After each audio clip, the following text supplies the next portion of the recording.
ka. Kuyana ilagaluta unam. Hello, and thank you for joining us today.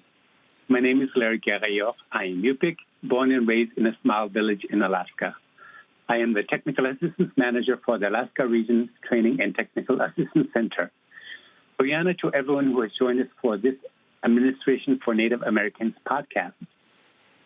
Thanks to the American Rescue Plan Emergency Language Funding, ANA has been able to award $20 million to 210 Indigenous governments and organizations across the country. One of the American Rescue Plan funding recipients is Learning Point, Alaska, an educational organization working with the native village of Hooper Bay. The goal of Learning Point, Alaska's project is to develop a Yupik science curriculum for Alaska Native students and provide science lessons online with translations of Yupik and English, which will help preserve the Yupik language in both the written and spoken language. Today, I have the honor of speaking with several key partners involved in assisting in the development of the Learning Point Alaska curriculum. First up is Ryan Cope, who is one of the grant administrators for Learning Point Alaska. Ryan, thank you for joining our conversation today. Thank you, Larry. Ryan, can you please start telling us more about Learning Point Alaska and how the American Rescue Plan funding will help contribute to Learning Point Alaska's success? Absolutely. The Learning Point Alaska organization was developed, and it was primarily conceived of by members of the village of Hooper Bay, Alaska, which is a small village in the western part of the state. And it's a very isolated village. And just for the description, it lies quite a ways away from any large city center. There's no road system around it. And they were looking for a way to help and provide additional federal funding to support the education programs within that community.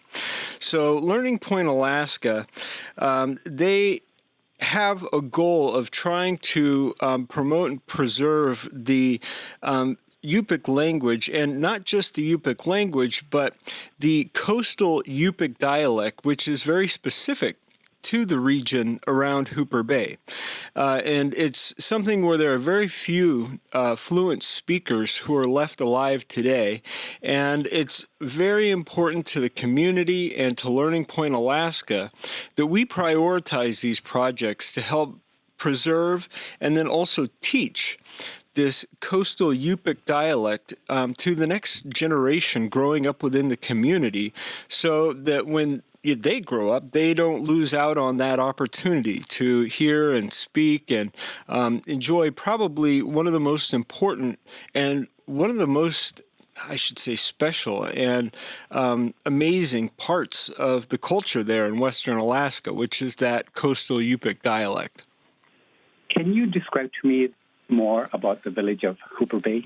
It's quite a ways away from the big city centers, and namely Anchorage is the hub that's closest. You end up having to take a couple of flights, one on a jet, one on a local air taxi, and it gets you probably about 400 miles, 500 miles away from, the city center of Anchorage, and there's no road system. Everything that goes in and out of that village, it either gets there by a barge that can only travel during the summertime when the water is clear, or by a small local air taxi. It means that, flights are very inconsistent. They're dependent on the weather. And so travel in and out of the community is very difficult. This also means, though, that the community is kind of insulated. And I might get the number wrong here, but I think it's around 1,200 to 1,300 residents, the majority of which are actually youth under the age of 18. population. So they're a very young population. But the population consists, the majority is Alaskan Native, and not just Alaskan Native. They are from the community there of Hooper Bay, and they have roots and ties with the Yupik culture and the native village of Hooper Bay. So when we also talk about the coastal Yupik dialect, we're talking about a language that's very specific to a people that have lived in this region for probably tens of thousands of years. And while there hasn't been a lot of work done by, Western scholars to identify and preserve this history, we're just now being able to get into the exciting frontier of learning about this language, of being able to identify the things that make it special and important and very valid to preserve. And so Hooper Bay is kind of this shining beacon out in the western part of Alaska, where we get to study some of the things that make Alaska a very special place, because a lot of these things can still survive there, where they haven't been changed or affected very much from, other Western influences or things like that might have come into other areas of the United States, if that makes sense. Thank you, Ryan. I hope our listeners get a better sense of the unique villages in Alaska. The next question has to do with COVID-19, and we want to know, how has COVID affected the tribe and the native village of Hooper Bay? Well, COVID-19 was a very scary time for Hooper Bay. And around the time that COVID also became an issue, they were working on opening their first tribally initiated, in fact, the first tribally initiated charter school in rural Alaska. When COVID came out, of course, everybody had to go into lockdown. The tribal government was very careful to make sure that, when it was necessary, quarantine measures were put in place. But, a lot of it is due to, the necessity of having to protect the community, having to protect the elders, and having to protect, all of the different functions within the community, which, for a small community, keeping people healthy may mean the difference between having someone to run the water plant or, someone who can run the power plant. You have a higher priority for keeping everyone healthy, and certainly Hooper Bay has risen to that challenge and done a valiant job of trying to keep the people in the community safe. You shared a little bit about Learning Point as being one of the few Alaska Native educational organizations that has supported a local charter school. Can you share how this started? What was the purpose of this movement, and how you envision a successful charter school? Well, this question is something that's very near and dear to my heart. The one big thing that has resulted in my attention and my being able to work with my friends in Hooper Bay has been this opportunity in education where they have created the first tribally initiated charter school in rural Alaska. This is the Hooper Bay Charter School. Right now, you hear a lot of different talk within the levels of government and especially in the communities of rural Alaska about tribal compacting, tribally initiated education, tribally initiated schools, and tribally initiated charter schools. And I think that a number of us are looking for ways to be innovative and trying to help and promote an increase in the ability of Alaska Native students to perform well on their standardized tests and in their academics at school, and ultimately to learn so that they have access to the same programs and the same opportunities that other kids would have access to in the larger cities and the larger communities that we know of.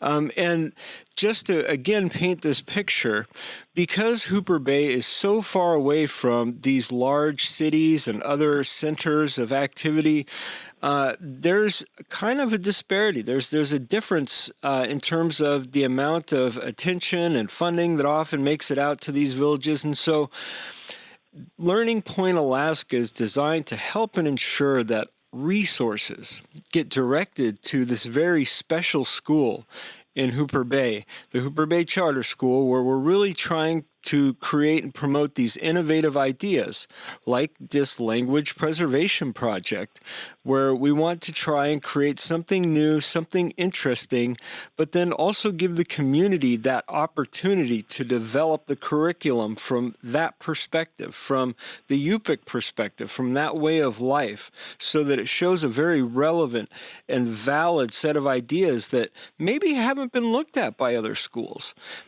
That's what makes this very exciting for me, and that's the reason why Learning Point's so important. Thank you. Describe the students that the charter school serves. So the charter school serves, right now, 43 students between the grades of 4th and 8th grade.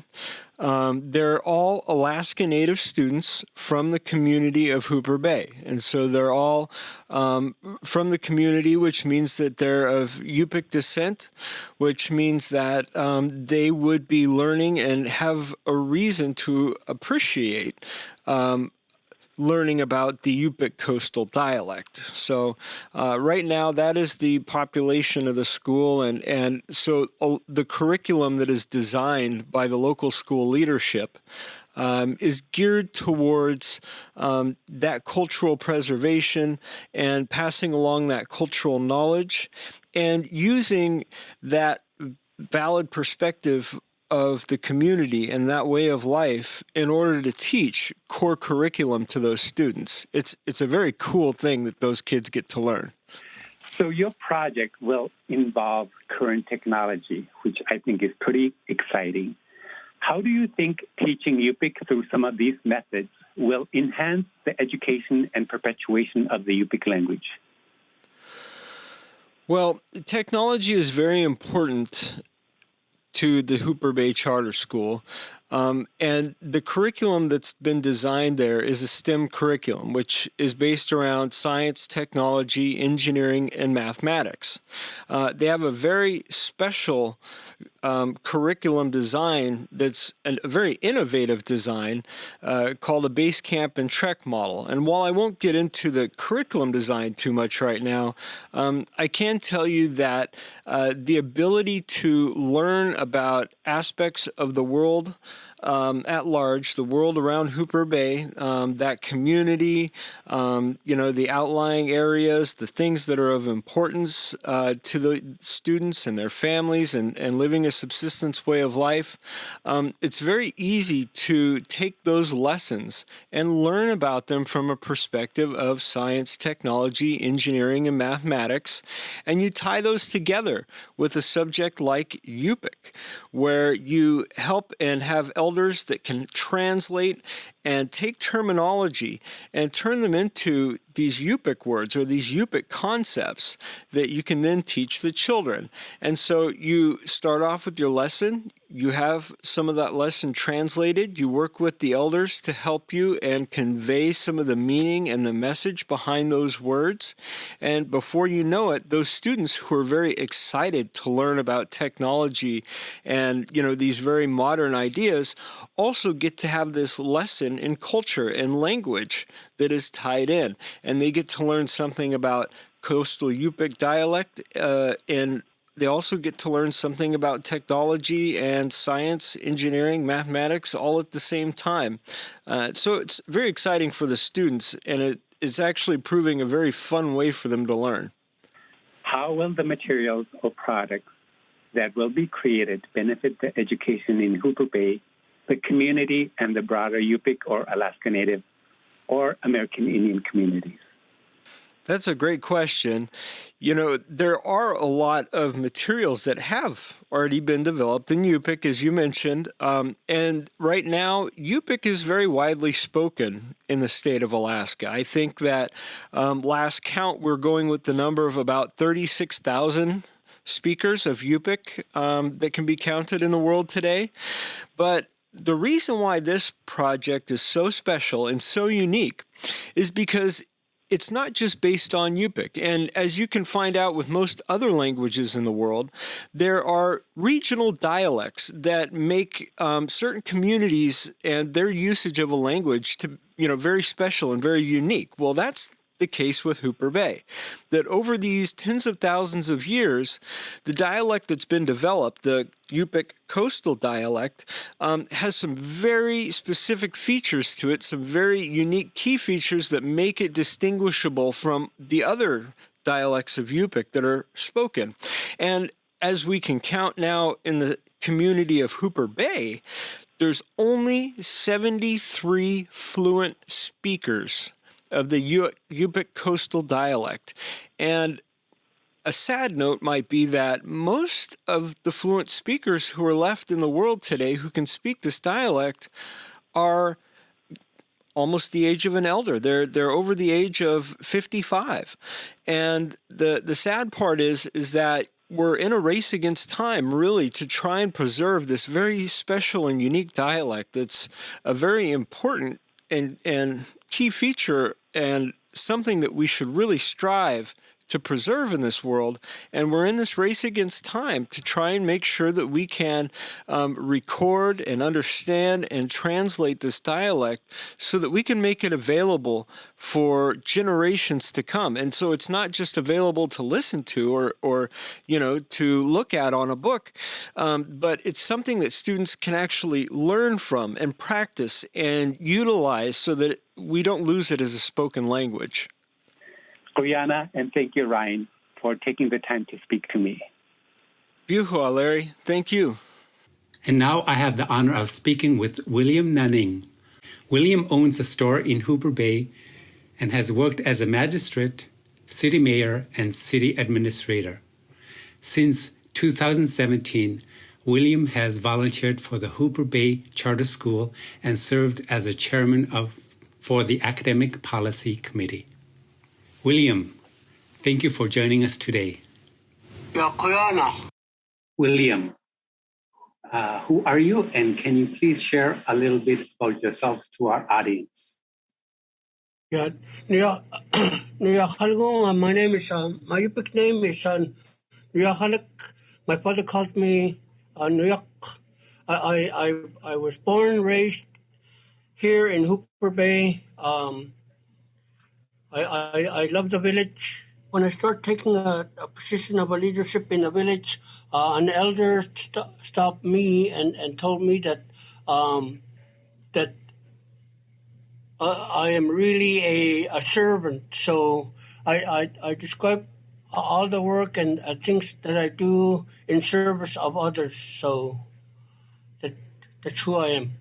I love subsistence. There are sea mammals, land animals like moose. We hunt, we trap foxes and minks. We fish for various types of fish, halibut, salmon, ciscos, slush, pikes. The sea mammals that we catch are seals, beluga whales, mainly those walrus, sea lions. The environment here is very harsh. So when our people take part, gathering, hunting, we tend to try to harvest as much as we can because we have long periods of time when those resources are not available. It's our livelihood. Whatever we use the environment as part of our livelihood. William, what is your personal connection and relationship to the Yupik language? When I became aware, things as a child, the only language that I heard was Yupik. And whenever my parents take me out, interact with other people, it was all in Yupik. When we carry out activities of daily living, daily activities that we did, it was all in Yupik. And then I didn't learn Yupik or English until around when I was 9 so I spoke only Yupik up until that time. But in our grade school, we were discouraged from speaking our language. William, what is the difference for you speaking in Yupik or English? When we speak our Yupik, it's coming from our mind, our heart. We're more relating to the individuals that we're having conversation with. But when I speak English to others, we use it because the people that we're speaking to are more distant. That's how I feel. What do you hope to achieve through this American Rescue Plan funding for future generations? From running the charter school in the last couple of years, we saw that even when our students get into kindergarten and they go through the grade school, they are behind. And when they get into high school and graduate, they are even more behind. So what we had to do with our students was we had to do remedial lessons so we could get them up to their grade level. So I see that our young people when we talk about our culture and what we do, they're really listening, they're really paying attention. So this American Rescue Plan will get us over that hump, that barrier. And our hope in the next 5 to 10 years, we will see more Alaska Native certified teachers in our school. This concludes our podcast. Thank you for taking the time to share the history, culture, and importance of language preservation. You can listen to our podcast series, www.acf.hhs.gov/ANA under American Rescue Plan grants.